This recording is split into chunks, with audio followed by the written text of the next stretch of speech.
역사는 여러 가지로 미움과 갈등, 또 전쟁의 이야기로 가득 차 있습니다. 미국의 민속 가운데는 하필즈와 맥코이가 끊임없이 갈등한 그런 역사를 가지고 있습니다. 또 아일랜드 땅에는 신교와 구교 간에 끊임없는 갈등이 있었던 그런 역사가 있었습니다. 또 보스니아 땅은 어떻습니까? 지금도 세르비아인들과 크로아티아인들이 끊임없이 갈등하고 분쟁 가운데 있는 그런 것들을 볼 수 있습니다.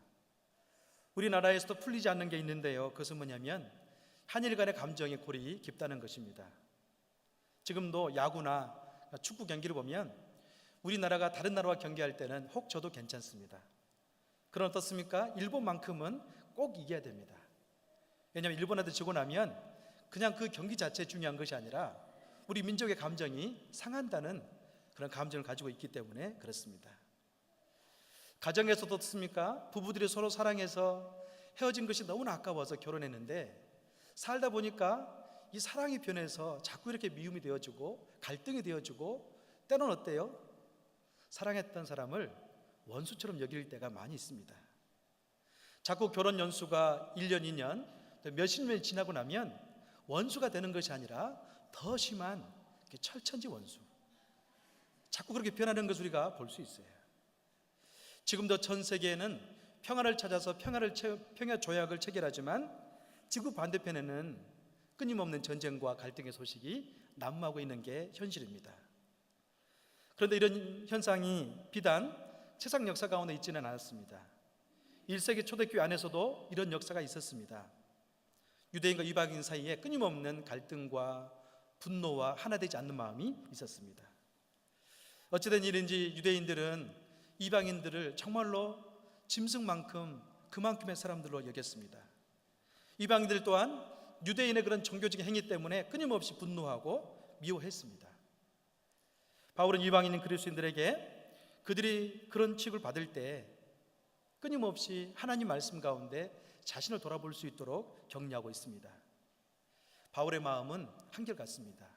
왜냐하면 바울은 이방인의 사도로 세워졌기 때문에 자기 인생 가운데 이방인들이 유대인들의 그런 공격과 유대인의 그런 미움 때문에 무의미한 존재로 전락할 때마다 사도 바울은 끊임없이 그들을 다시 말씀을 세우는 그런 역할을 했습니다.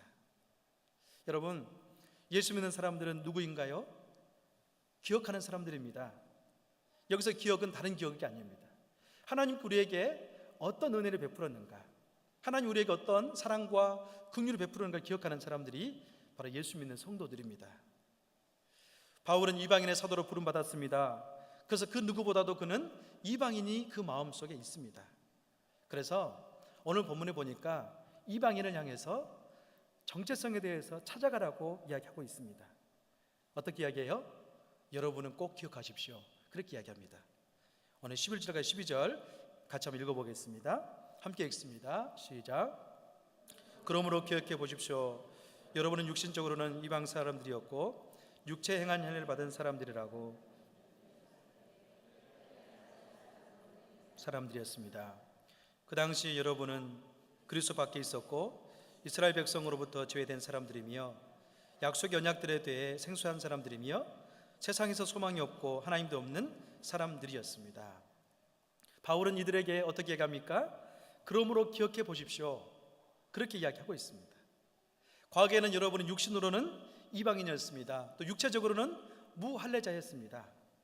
과거에는 그 당시에는 그리스도 밖에 있었고 이스라엘 백성들 가운데 제외된 그런 존재였습니다. 약속에 대해서도 생소했고요. 그래서 이 땅에서는 소망이 없는 사람들이었고 하나님도 없는 그런 사람들이었습니다. 그것을 기억하라, 그렇게 말씀합니다. 우리 믿음의 기독교는 어디에서 출발합니까? 하나님께서 이스라엘 백성을 선택하고 그들에게 언약을 맺으면서 기독교는 출발하고 있습니다. 그에 비하면 이방인들은 하나님과의 그런 언약도 없고요, 약속도 없는 그런 존재였습니다. 어찌 보면 그냥 무의미한 그런 존재였습니다. 이방인은 하나님께 더 이상 소망도 없습니다. 약속도 없습니다.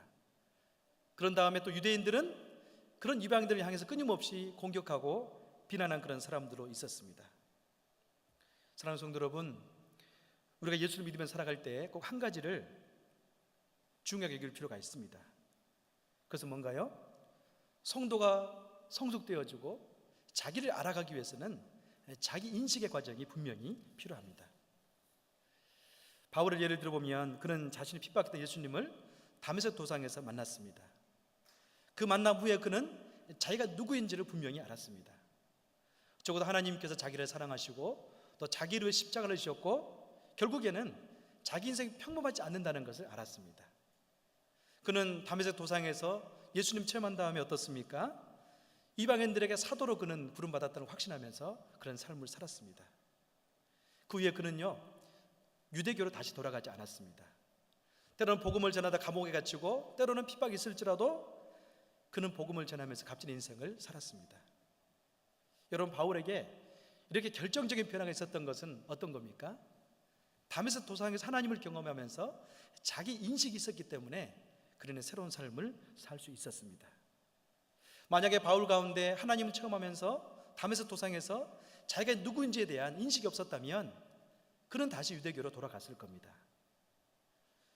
그런데 예수를 만나면서 그 사랑 인식하면서 그는 새로운 전조로 거듭납니다. 어떤 부모가 그 두 자녀를 잘 길렀습니다. 돈을 많이 투자했고 사랑과 정성을 다 들였습니다. 그런데요, 나중에 이 두 자녀가 잘 자랐어요. 그런데 이 두 자녀 가운데 희한한 일이 벌어졌습니다. 큰 아이는 부모에게 감사하는 마음이 별로 없었어요. 자꾸 큰 아이는 부모에게 오면 부족한 것을 이야기하는 거예요. 그러나 둘째는요, 태도가 완전히 다릅니다.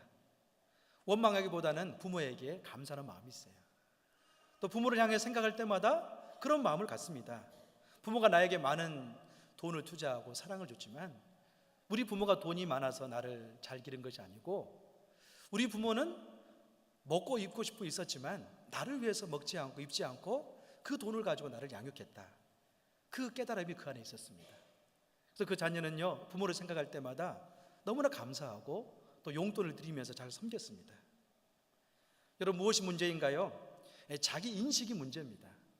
똑같은 한 부모는 그 두 자녀를 똑같은 조건 가운데 길렀지만 둘째 같은 경우는 부모가 자기 베풀어준 사랑에 대해서 인식하면서 그는 새로운 삶을 살기 시작했습니다. 여러분, 부모의 사랑이 어떻습니까? 두 가지였습니까? 한 가지였습니다. 그러나 이 두 자녀는 부모의 사랑을 받아들이는 자기 인식과 깨달음이 있는 그 자녀는 자기 인생을 의미 있게 살 수 있었습니다. 이것 하나의 예이지만 우리가 믿음 생활할 때 영적인 깨달음을 많은 것들 가운데 가져다 줍니다. 바울이 이방인들에게 이것을 기억하십시오, 그렇게 적고 있습니다. 이것을 기억하라는 것은 뭐예요? 여러분이 누구인지를 인식하십시오. 여러분이 누구인지를 깨달아야 합니다. 그렇게 적고 있는 겁니다. 지금은 이들도 어떤 존재냐면 더 이상 이방인이 아니라는 것을 이야기하고 있습니다. 13절 말씀입니다. 같이 한번 읽어보겠습니다. 시작. 그러나 그때는 하나님께서 멀리 떨어져 있던 여러분이 이제는 그리스도 예수 안에서 그리스도의 피로 가까워졌습니다. 아멘. 여러분, 이들 가운데 인식의 문제 첫 번째는 뭡니까? 예수님 누구인가를 알아야 된다는 거예요. 예수의 십자가의 피를 통해서 우리는 전에 멀리 있었고 약속도 없었고 의미 있는 존재였지만 이제는 가까워져서 하나가 됐다는 것을 우리에게 보여주고 있습니다. 10절 말씀 같은 경우는 그러나 그때는 그 표현이 있어요. 그때는 언제예요? 하나님과 멀어져 있을 때입니다. 하나님 알지 못했을 때를 이야기하고 있습니다. 그러나 이제는 그 멀리 있을 때는 다 멀어지고요, 예수의 십자가의 피를 통해서 우리는 하나님과 완전히 가까워져 있는 그런 존재, 하나님의 자녀가 되었다는 것을 우리에게 보여줍니다. 바울은 어떻게 우리가 의미 있는 존재가 되어 있는가를 밝혀주고 있습니다. 그것은 뭔가요? 하나님의 사랑입니다. 하나님의 사랑이 어떻게 나타났습니까? 예수님께서 십자가에서 피 흘리는 그 사건을 통해서 나타났습니다. 그를 통해서 우리는 하나님과 가까워졌다, 하나님과 하나가 되었다, 그렇게 말씀합니다. 또 고린도서 5장 17절 말씀 같은 경우는 바울은 그렇게 표현합니다. 같이 한번 자막 읽어보겠습니다. 시작. 그러므로 누구든지 그리스도 안에 있으면 새로운 피조물이라. 옛것은 지나갔으니 보라 새 것이 되었도다. 아멘. 그러므로 누구든지 그리스도 안에 있으면 새로운 피조물입니다. 옛것은 지나갔으니 보십시오, 이게 새 것이 되었습니다.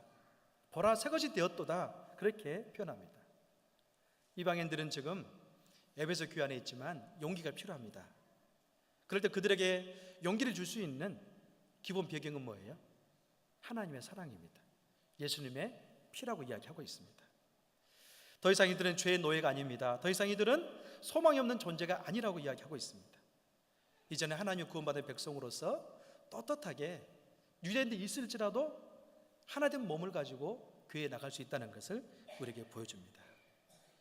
여러분, 어떤 조직화된 사회 안에서, 조직화된 민족 안에서 정말 차별된다는 것은 굉장히 마음 힘들고 어려운 겁니다. 더구나 이들은 어때요? 영적인 차별을 받고 있습니다. 영적인 하나님 아버지께 나가려고 하는데 유대인들이 자꾸 이렇게 이런저런 이유로 너희들은 올 수 없다고 핀잔을 주면서 오지 못하게 하고 있는 비참한 그런 상황 가운데 놓여 있습니다. 마치 이들은요, 이 세상은 유대인 입장 가운데 그렇게 생각하는 거예요. 이 세상은 두 종류의 부류가 있다. 유대인과 그렇지 않은 짐승과 같은 이방인, 그렇게 여기고 있는 겁니다. 철저히 하나님 사랑 가운데 분리시키고 소외시키고 있는 것을 우리에게 보여줍니다. 그러나 여러분 어떻습니까? 이 엄청난 민족의 분리와 소외는 예수님 십자가를 통해서 이제는 의미가 없게 되었다는 것을 우리에게 선포합니다. 종종 교회 생활하면서 그런 것을 볼 때가 있습니다. 과거를 가지고 족쇄를 채워서 성도를 분리하는 경우가 종종 있다는 것을 보게 됩니다. 여러분, 그 논리가 무엇일까요? 개인에게는 그 논리가 합당할 수 있습니다. 그러나 우리가 복음 가운데 그 논리를 보면 극히 인간적인 것이고 마귀적인 것이고 세속적인 것입니다. 교회에서만큼 어떤 성도에게도 과거의 그런 족쇄라든지 인간의 그런 잣대는 불필요하다는 것을 우리에게 보여줍니다. 만약 세상에서 큰 죄를 저지른 살인자가 우리 교회에 왔습니다. 그가 진정으로 과거를 회개하고 예수 믿었습니다. 이제는 하나님 말씀 순종하면서 새로운 삶을 삽니다. 그러면 우리는 그 영혼을 어떻게 바라보면 좋겠습니까? 물론 인간인지라 두려움은 있겠죠. 저 사람 사람을 죽였대. 거기에 대한 두려움 분명히 있을 겁니다. 그러나 우리는 과거의 그의 모습 가운데 완전히 이제는 우리의 눈을 두어서는 안 됩니다. 예수님의 십자가의 피를 통해서 새로운 존재가 되었고 말씀과 더불어 새로운 길을 가고 있는 그런 의미에서 격려하는 것이 우리에게 필요합니다. 여러분, 그런 의미에서 예수님의 십자가의 보혈은요, 실제적인 우리 삶 가운데 무언가요? 능력입니다. 예수님의 십자가의 보혈이 우리 인생 가운데 있기 때문에 우리는 사람을 용서할 수 있고요, 사랑할 수 있다는 것을 우리에게 보여줍니다. 예수님께서 간음하다 잡힌 막달라 마리아를 만났습니다. 주변의 사람들은 간음하다 잡혔기 때문에 이 여인을 다 돌로 쳐서 죽이려고 했습니다. 그러나 예수님은 스톱했죠. 어떻게 갑니까? 나도 너를 정죄하지 않는다. 다시 가서는 그런 죄를 범치 말라. 그러면서 용서하고 사랑으로 품었습니다. 여러분, 복음은 이처럼 우리에게 삶 속에 나타나는 영적인 능력입니다. 그러나 사람들은 자꾸 인간적인 잣들 어때요?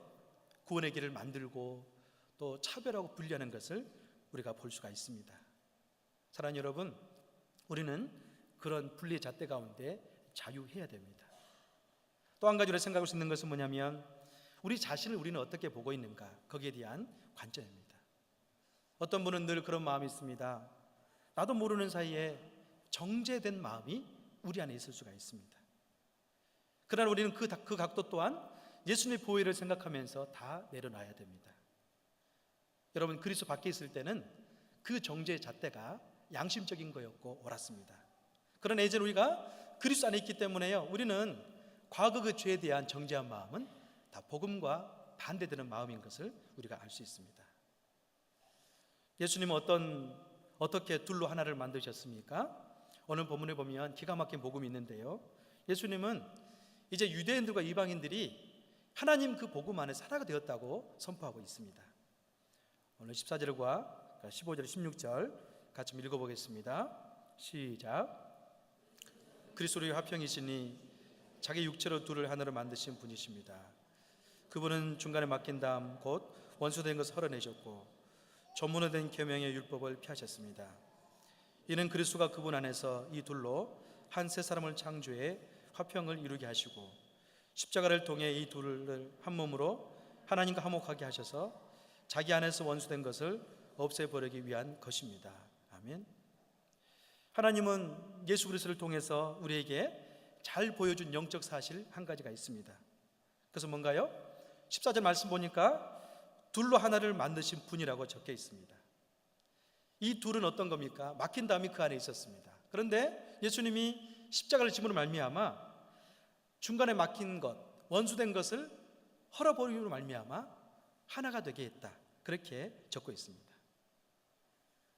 14절 말씀 보면요, 원수된 것을 헐어내셨고, 그런 표현이 있어요. 이것은 뭔가요? 실제적인 표현입니다. 유대인과 이방인 사이에는 마치 원수처럼 여기는 그런 민족적 갈등과 심한 미움이 그 안에 있었습니다. 그런데 이제는 예수님께서 원수된 것을 그의 몸을 통해서 헐어버리고 하나가 되게 했다. 그렇게 이야기하고 있습니다. 또 한 가지 15절 말씀 보니까 뭐가 있습니까? 조모든 계명의 율법을 폐하셨습니다. 이는 그리스도가 그분 안에서 이 둘로 한 새 사람을 창조하셔서 화평 이루게 하시고, 그렇게 되어 있습니다. 예수 안에서 뭐가 있습니까? 둘로 한 새 사람을 창조해 화평 이루었다. 그렇게 이야기하고 있습니다. 사랑하는 여러분, 하나님께서 화평케 하는 방법이 있는데요, 그것은 뭐냐면 새 사람을 만드는 겁니다. 둘이었었는데 한 새 사람을 만들어서 화평 이루어 갔습니다. 여러분, 이 두 민족은, 유대인과 이방인은 근본이 서로 달랐습니다. 저는 유대인은요, 유대인이란 그 근본 가운데 항상 출발했고 그 출발된 그 근거지에 매일 삶을 살았습니다. 유대인들은 자기를 인식할 때 무엇을 인식합니까? 유대인으로서 자기를 인식했습니다. 그러다 보니까 지금은 자기들 어떤 존재예요? 할례가 있고 율법이 있고 하나님 언약의 말씀이 있는 우월한 존재였습니다. 유대인으로서 자기를 인식하다 보니까 끊임없이 장점만 강조하면서 그들은 서로 분리와 소외를 조장하는 그런 삶을 살았습니다. 그리고 이방인들도 어떻습니까? 이방인들 같은 경우도 근본이 달랐습니다. 그들만의 헬라 문화의 자랑이 그들에게 있었습니다. 그래서 그들 또한 자기를 인식할 때 이방인으로서 헬라 문화 가운데 자기를 인식했습니다. 여러분, 그 안에도 뭐가 있어요? 자랑이 있습니다. 그 안에도 교만이 있었습니다. 그러나 이제는 이 둘이 하나가 됐습니다. 이 둘의 근본이 하나의 근본이 됐습니다. 이제는 이 출발과 이 모든 과정 가운데 근본이 하나가 됐기 때문에 갈등의 요소가 전혀 없습니다. 여러분, 그 칭호가 무슨 칭호입니까? 성도라는 칭호입니다. 유대인들도 예수 믿은 다음에는 성도가 되었습니다. 이방인들도 예수 믿는 다음에는 그리스도인이 되었습니다. 그래서 교회는요, 두 갈등 요소가 있는 것이 아니라 한 분만 있는 거예요. 누구만 있습니까? 성도라는 존재만 교회 안에 존재하는 겁니다. 이들이 이제는 자기를 인식할 때 성도로서 자기를 인식하면 그 근본이 누구예요? 성도의 출발은 누구입니까? 그리스도입니다. 성도를 이끌어가는 그 과정에 누가 있습니까? 그리스도가 있습니다. 마지막 소망도 누구입니까? 그리스도입니다. 유대인이든 이방인이든 이제는 근본이 하나가 됐어요. 우리 예수님 어떤 분이십니까? 둘로 하나를 만드는 분이십니다. 둘로 새 사람을 창조해 내셨습니다. 그래서 이제는 이 에베소 교회 안에요, 유대인들도 근본이 하나이고 이방인들도 근본이 하나인, 하나가 될 수 있는 그런 근거를 허락해 주셨습니다. 사랑하는 여러분, 우리가 현대교회 안에서도 교회 생활할 때 많은 분리의 요소를 가지고 있습니다. 그러나 우리는 딱 한 부류만 있는 겁니다. 그게 누구입니까? 예수님의 십자가의 피값을 통해서 구원받은 하나님의 성도란 그 개념에 성도가 있는 거예요. 이 성도라는 것은요, 교회 안에 있는 어떤 직제상에 직분과도 먼저 있는 겁니다. 목사가 먼저 있습니까? 우리 장로님 먼저 계십니까? 권사님과 집사님 먼저 계십니까? 그렇지 않아요. 그분들이 다 어떤 직분을 받기 전에 예수 믿고 난 다음에 뭐였어요? 성도였어요. 그렇기 때문에 교회를 이루고 있는 모든 기초는요, 성도님들로부터 시작됩니다. 어느 날 한 목사님이 살아계실 때 종종 한 목사님께서 그렇게 이야기할 때가 있습니다. 우리 목회자 다 모여 있는데요, 그분이 그냥 이야기할 때 그냥 김영배 형제 그렇게 이야기해요. 마음이 어떻겠습니까? 분명히 목사인데 한 목사님께서 김영규 형제 그렇게 이야기하는 거예요. 또 때로는 그런 마음 가질 때가 있어요. 전도사들에게 제가 이제 목사지만 형제님, 자매님 그렇게 표현할 때가 있어요. 마음이 힘든 것 같더라고요. 죄송합니다. 전도사님이셨군요. 그렇게 불러드릴 때가 있어요. 여러분, 교회는요 직제상의 직분이 필요하지만 그 전에 뭐였습니까? 하나였습니다. 성도라는 그 개념이 하나였습니다. 여러분, 그래서 유대인과 이방인의 근본이 같아지면서 이제 이 교회 안에는 그리스도인이라는 칭호만 남게 되었습니다.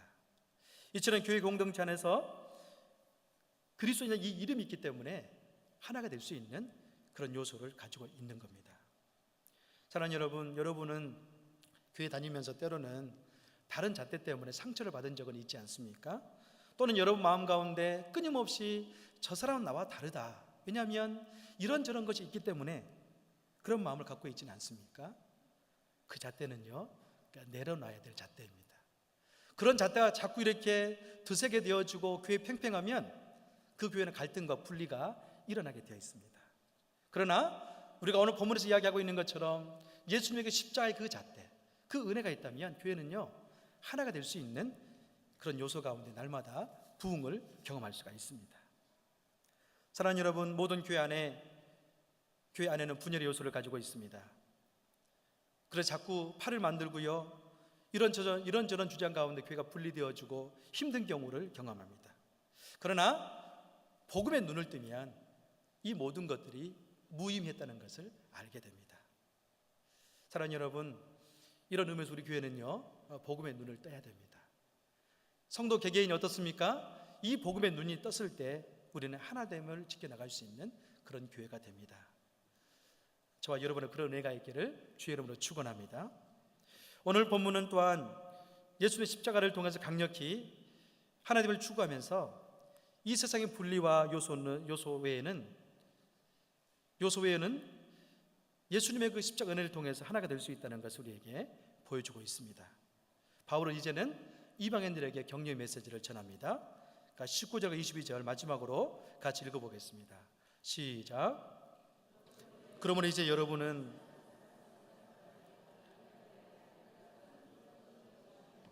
하나님의 가족입니다.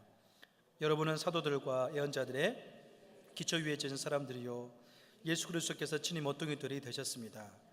그리스도 안에서 건물 전체가 서로 연결돼 주 안에서 함께 자라 거룩한 성전이 됩니다. 여러분도 성령 안에서 하나님께서 거하실 초소가 되기 위해 그리스도 안에서 함께 세워져 가고 있습니다. 아멘. 사도 바울은 분명히 이제 이방인들에게 다시 한번 격려의 메시지를 전하고 있습니다. 여러분은 성도들과 동일한 시민이고 하나님의 가족입니다. 그렇게 선포합니다. 특히 여러분은 사도들과 예언들의 그 기초 위에 세워졌다고 이야기하고 있습니다. 이것은 무엇을 의미합니까? 사도들과 또 선자들이 전한 그 복음 위에 세워졌다는 것을 우리에게 이야기하고 있습니다.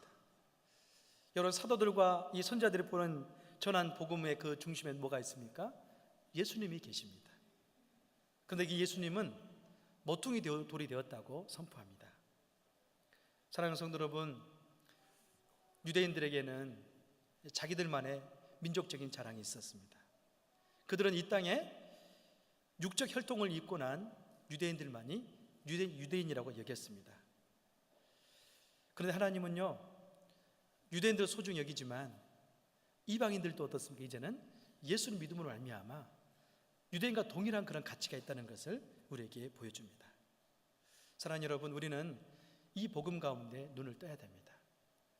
우리가 또 동일하게 이방인과 같은 그런 존재였지만 이제는 우리는 예수를 믿음으로 말미암아 우리 인생에 그분이 주축들이 된 그런 삶을 살고 있다는 것을 우리에게 보여줍니다. 여러분 인생 가운데 모퉁이 돌이 되신 예수님이 계십니까? 또 한 가지, 여러분 인생을 살아갈 때 가장 주축돌이 무엇이라고 생각하십니까? 예수님께서 우리 인생에 모퉁이 돌이 되십니다. 우리 인생에 주축돌이 된다는 것을 오늘 본문 가운데 선포하고 있습니다. 제가 중국에서 이렇게 5년 반 사역을 마친 다음에 2달 동안의 교회에서 휴가를 줬습니다. 그동안에 이제 미국에 있는 아야비라는 그런 기도 단체에 대해서 많은 소식을 들어서 한 40일 동안 아야비에 머물면서 저희 가족이 기도하는 그런 시간들을 가졌습니다. 근데 그곳에서 또 목사님을 만났는데요, 목사님께서 저에게 같이 이렇게 기도하면서 저희 기도해 준 메시지가 있었어요. 그것은 뭐냐면, 목사님의 사역의 주춧돌은 온누리교회가 아닙니다. 목사님의 사역의 주춧돌은 예수님입니다. 예수님께서 목사님을 부르셨고 또 예수님께서 목사님을 사용하고 계십니다. 그런 말씀 하시더라고요. 그런데 그 말씀을 들으면서 때로는 그런 마음도 들었습니다. 내가 그것을 모른단 말인가? 나도 다 알고 있는데 목사님이 왜 지금 나에게 기도 중 이런 기도를 해줄까? 곰곰이 생각하다 보니까요, 그 메시지가 굉장히 저에게 큰 위로가 되더라고요. 큰 영적인 유익을 주더라고요. 왜냐하면 나도 모르는 사이에 온누리교회에서 오래 사역하면서 마치 대형교회에 대한 이 장점들이 나의 인생의 주축이 되지 않았나. 또 목회자로서 여러 거 하면서 연수가 쌓이다 보니까 내 인생을 자랑할 만한 또 주축이 되지 않았나, 그런 것들을 생각한 적이 있습니다. 사랑하는 성도 여러분, 우리 인생의 주축돌, 우리 인생의 모퉁이돌은 누구입니까? 예수님이십니다. 우리 이것을 분명히 알면서도 나도 모르는 사이에 어떤 것 가운데 연수가 쌓이고 또 세상적 일이 잘 풀리면요, 나도 모르는 사이에 어떻습니까? 세상적 가운데 인생의 주축돌을 삼고 살아가는 경우가 참 많이 있습니다. 여러분의 인생의 주축돌은 무엇인가요? 기업을 경영하신 분은 기업 인생 가운데 평안을 줄 수 있는 그런 주축들을 생각하지는 않습니까? 혹 여러분 가운데 회사를 다니면서 그 회사가 내 인생을 평안케 하는 그런 주축들로서 여겨지지 않습니까? 때로는 돈이라든지 명예라든지 또 출세한 자녀들이 우리 인생 가운데 평안을 줄 수 있는 그런 주축들을 여길 때가 참 많이 있습니다. 그러나 분명히 기억하십시오. 우리 인생의 주축도, 우리의 평안은 예수님 그분이 주십니다. 그분 위에 우리 인생을 설계하고 그분이 우리 인생의 길을 걸어간다면 날마다 승리하는 삶을 살 수 있습니다. 하나님 우리에게 이야기합니다. 이제는 하나님 한 가족이 되었다고 이야기합니다. 우리 인생의 우리 가족의 세대주는 누구인가요? 하나님이십니다. 그분이 세대주이기 때문에 그분이 우리 인생을 날마다 승리하는 길로 이끌 겁니다. 이방인들은 더 이상 무의미한 존재가 아닙니다. 그리스도 안에 있을 때는 유대인처럼 소중하고 의미 있는 그런 존재가 되었습니다. 우리는 누구인가요? 우리도 이방인처럼 하나님 안에 무의미한 존재였지만 지금은 그렇지 않습니다. 복음 안에서 하나님의 자녀가 되었고요, 가족이 되었고, 그분이 우리 인생 가운데 인도하심과 평강과 은혜를 주는 그런 사람이 되었습니다. 여러분, 이런 확신 가운데 날마다 승리하는 삶을 살기를 주의 이름으로 축원합니다. 바울은 로마서 8장 38절과 39절에 그런 메시지를 선포합니다. 제가 한번 읽어보겠습니다. 나는 확신합니다. 죽음이나 생명도 천사들이나 악마들도 현재 일이나 장래 일이나 어떤 능력도 높음이나 기쁨이나 다른 어떤 피조물도 그리스도 예수 우리 주 안에 있는 하나님의 사랑에서 우리를 끊을 수 없습니다. 그렇게 선포하세요. 이 선포가 어떤 선포인가요? 하나님이 저와 여러분을 향한 선포입니다. 이 세상 어떤 것도 하나님 사랑 가운데 우리를 끊을 수 없습니다. 우리는 하나님의 가족이 되었습니다. 그 믿음 안에 승리하기를 주의 이름으로 축원합니다. 시간 같이 기도하겠습니다.